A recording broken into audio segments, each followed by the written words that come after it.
אנו התגעגענו להדלתות החשמליות, אנו מאחלים לכם ביקור מהנה. Please be careful of the automatic doors. We hope you enjoy your visit.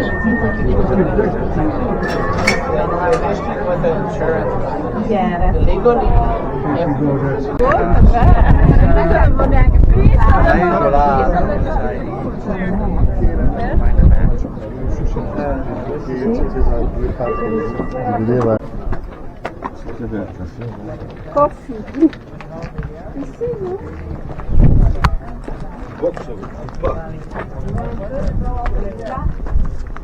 Over here.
2,000 years ago, the desert fortress Masada witnessed the tragic end of the first Jewish war against the Romans. The remnants of the battle remain for archaeologists to discover. Burnt wooden beams, arrowheads, sling stones, and ballista balls strewn in the ground, and a massive siege ramp built by the Roman engineers of the 10th Legion. But it's the chilling account from the historian Josephus that has sealed Masada's place in history. With certain defeat looming over them, the Judean rebels chose to die on their own terms rather than face capture by the Romans, killing themselves in a mass suicide. Men, women, and children. This event looms large in the cultural memory of the Jewish people, and it's even solidified in the national consciousness of the State of Israel today, as soldiers from the Israeli Defense Force have historically taken part in a swearing-in ceremony at Masada, reciting a slogan made famous by an Israeli poet: Masada shall never fall again. But what really happened here at Masada in the early 70s CE, and does the archaeological records support Josephus' account of the events? Masada was built as a getaway palace fortress by Herod the Great, the famously brutal king of Judea and a client to the Roman Empire. And he wasn't messing around. Located on a high plateau overlooking the Dead Sea, Masada is an extremely defensible position. Steep cliffs on all sides makes it almost impossible to attack. To approach, you need to hike up a winding trail called the Snake Path, which visitors can still use today. I'm in reasonably good shape, and this hike exhausted me. Now, imagine trying to march up this same path in Legionnaire armor, shield, and weapons, with defenders chucking stones down at you. Yeah, no thank you. A network of water cisterns was engineered to catch rain to supply the fortress with water. Dwelling spaces were built directly into the wall and could be filled with rubble to reinforce it during the siege. And never a man to skimp on the niceties of Roman lifestyle, Herod also built an insanely impressive palace on a series of terraces on the north side of the mountain. But this story is not about Herod. Masada is most famous for the event that occurred 75 years after his death, as the site of the Jewish rebellion's last stand against the Roman invaders. Now, Judea had long been under Roman rule, but in the late 60s CE, the population revolted, leading to the devastating sack of Jerusalem in the year 70, when the Romans destroyed the Second Jewish Temple. A rebel force under the command of Eleazar ben Yair held out at Masada for several more years until the 10th Roman Legion attacked it during the winter of 72 or 73 CE. All of our data about the siege of Masada comes from two sources: archaeological data, and the historian Josephus in Book 7, Chapters 8 and 9 of his account, The Jewish War. The archaeological evidence in particular is indispensable for what it tells us about Roman war tactics.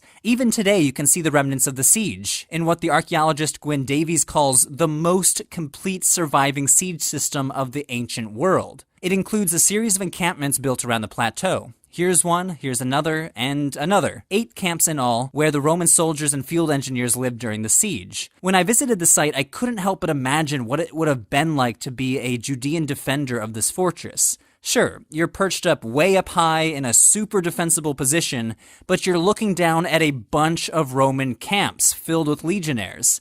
This must have been a blow to anyone's morale as you watch a professional army go about their daily preparations to try to kill you. But the most impressive feature is probably the Roman siege ramp, still visible on the western side of the plateau.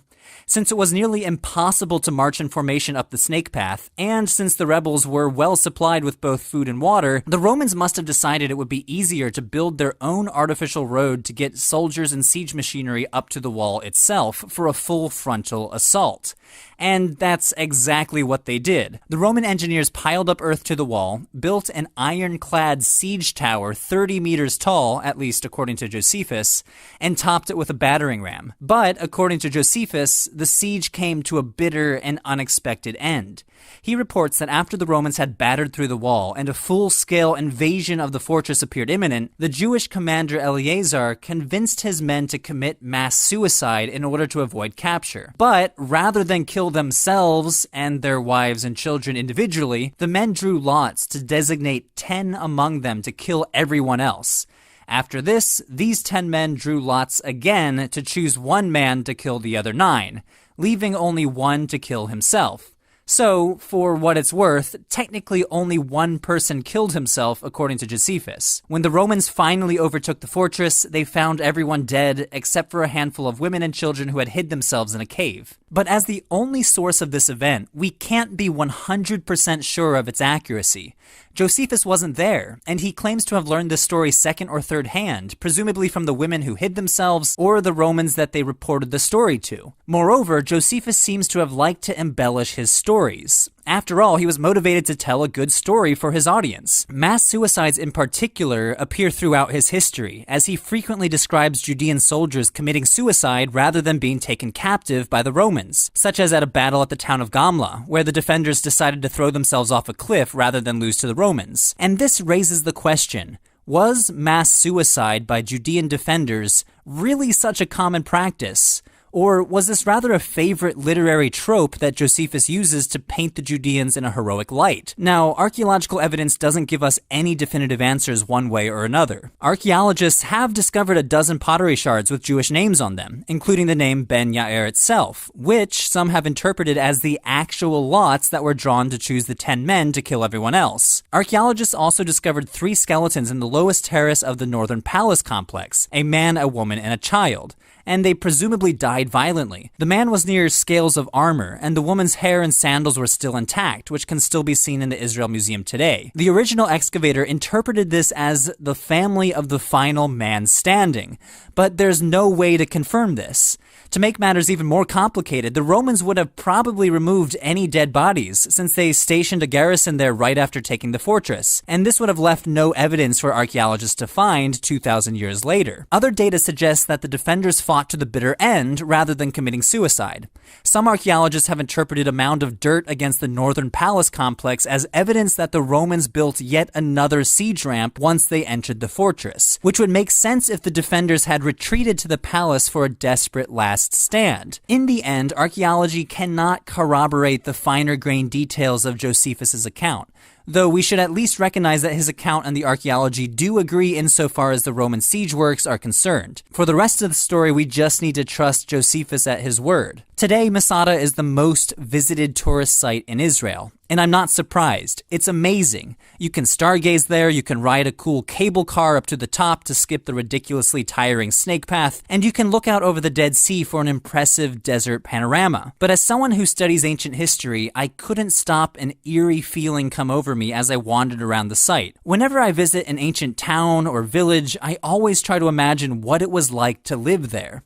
But this little thought experiment is disturbing when it comes to a site made famous by a hopeless battle and a mass suicide. Standing in a breach, fighting off an enemy army makes for a good movie, but it's a terrifying aspect of ancient warfare that I'd rather never experience.